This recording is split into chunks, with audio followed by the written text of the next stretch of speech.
What is going on, guys? Welcome back to the channel. So today we're talking Only Murders in the Building, episode 9, titled Double Time. What an episode this was. We're going to have a lot to talk about later. But first, we're going to do a quick recap of the episode, and I'll give you guys all my theories, my thoughts, my rating on the episode. Before we get into it, please make sure you like this video, like always. And if you're new here, please make sure to subscribe. We keep all the new movies, TV shows, and all that stuff. But let's get into episode 9, titled Double Time. The episode opens up, and we see Charles taking care of Jan after she got stabbed at the end of the last episode. I was so shocked by this. I know, and if you guys saw my last video, I really thought Jan was dead. I did sort of say, like, oh, do you guys think that they're going to, like, reveal to us that she's not dead? Because that is sort of like the fake out that this show is known for, giving us something, and then as we see in the next episode, it's not what we thought. And as we see, they do it again in this episode. Jan's not dead. She's alive still. And she goes like this quick recovery. I thought it was a big time jump, but it doesn't seem like it is that big of a time jump. She just sort of recovers from this knife wound. She walks around fine.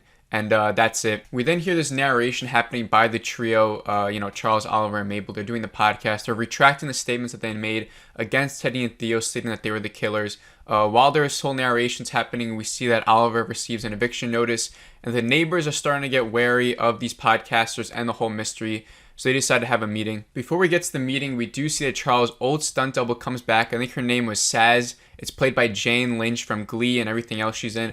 I thought this was really funny. I was surprised to see her there. I like the little jokes she has. I like her as an actress. I think she's really funny. I think she's in Wreck-It Ralph too.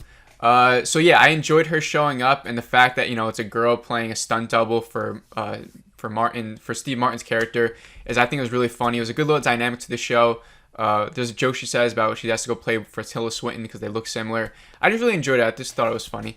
So then trio go to the meeting. The whole point of the meeting is that they just want to evict the podcasters. They pretty much just don't like what's going on with the Tim Kono murder, and these podcasters bring all this publicity. That's what I got out of it. So the main girl, Bunny, is able to convince everyone to evict the trio. And so now they're evicted. Charles has this big outburst in the elevator. He says he's done with the podcast, and Oliver and Mabel sort of agree that the only way for them to stop, from becoming homeless now that they're evicted is to actually catch who killed Tim Kono. So they decide to go through all this stuff in Tim's apartment. While this is happening, we get a little scene where Charles goes back to his apartment. He sees Saz, his stunt double, and Jan, and Jan's taking her shirt off. There's a little scene earlier, dialogue, where it's implied, or it's not implied, but it says that Saz sort of slept or dated Charles' old girlfriend. This is just a little thing. I didn't see this as important. It just sets up that Jan gets mad at Charles for even thinking that she would do this, which will lead to the ending. But after this whole misunderstanding, Charles and Saz talk. Saz sort of convinces him to go to Jan's performance. She has this bassoon performance that she's been talking about.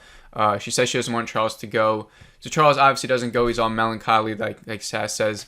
But Saz is able to convince him to go, so he agrees to go. We then cut to Mabel and Oliver, who are looking through the sex toys box in Tim's apartment.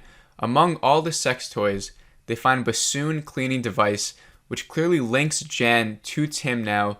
So now cutting back to the bassoon performance, we see Charles realizing that Jan lied to him. It shows that Jan was not the first chair of the bassoon like she said, and his nose starts to bleed, which I guess is him realizing that Jan lied to him about not only this chair performance, but I guess, what else did she lie about? And that's how the episode ends. So this episode was really, I thought it was a solid episode, but I think the ending is what really made this so great. So I'm going to give you guys my rating for it. I'm giving it 3.7 out of 5. Like it says, I think there are other better episodes where it's like, throughout the whole thing, we're having a better time, we're unraveling the mystery. For this one, there was some good moments. A lot of it was sort of like conversations, long conversations, sort of the dialogues, like the eviction stuff I didn't really care about. I also forgot to mention the neighbor. They visit Tim Kono's neighbor, Mabel and Oliver. And she says that Tim was like good at sex and he had a lover and it must be a woman. They keep saying that it must be a woman, but I think maybe that's another fake out. Like I think it ends up being well, actually no, I don't think it's going to be a guy now. I think I convinced myself that Jan and Tim Kono are lovers. But before we get into it, let me talk about the episode a little bit more. But yeah, the episode as a whole was solid. Like, I think there are some expectations that come with the episode before the finale, and this is what this was. There's only one episode left now, guys. It's pretty crazy. But I realized with a lot of shows, the episode before the finale, like, it's never as good as you think it's going to be, because a lot of it's just set up for the finale. And that's what this does. But I know a lot of you guys are going to be really happy about this ending. I was talking to you guys in the comments, some of you, about Jan being the killer. I think all the way back in episode 7's video. So a lot of us already called it. I think I sort of said in one of my videos that I thought Amy Ryan was such a good actress, and I thought that she wasn't being utilized enough in this show.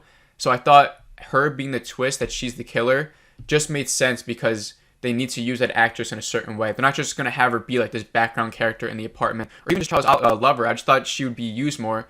So the fact that maybe she is the killer now just made sense to me. But I want to know, are you guys on board now with Jan being the killer? I mean, we got to look through some of this stuff now, right? I know earlier in the episode, she's the one who said that Tim's murder might be a crime of passion, which is what leads Mabel and Oliver and Charles to think that Tim Kono's murderer was actually his lover. And like I said, I did think Tim Kono's lover was going to be a guy just from the way the show was saying stuff. But I think now that's sort of been confirmed by the neighbor that the scream was from a woman. And just the fact that her bassoon cleaning device is in Tim Kono's sex toy box does sort of imply that she was dating Tim Kono prior to his murder and that, you know, she probably was the one that killed him. Because why would her bassoon cleaning device, if it is hers, unless there's someone else that plays the bassoon in that building, why would it be in Tim Kono's sex toy box if it wasn't for them to use it for some kink or whatever, right? But the real question is, what's her motive? Why would she do this? You know, like, why would she kill her lover? Jan, but, you know, as another piece of evidence, Jan lied to Charles about being the first chair.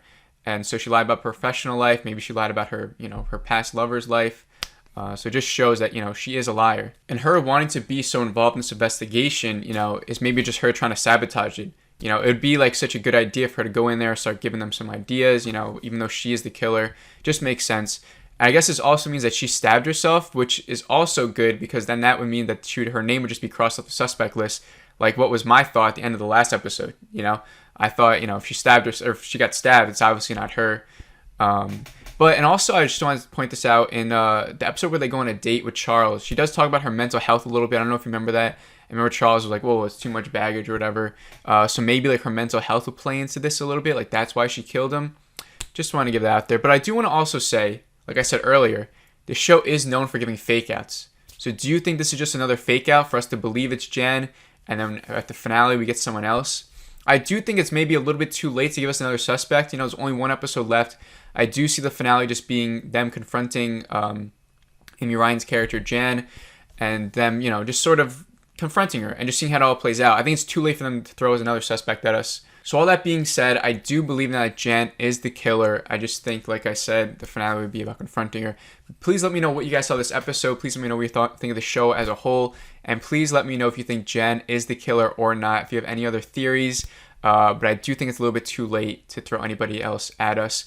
So please make sure to like this video if you enjoyed it. Please make sure to subscribe for new. And like always, have a great rest of the day. And I'll see you all in the next video.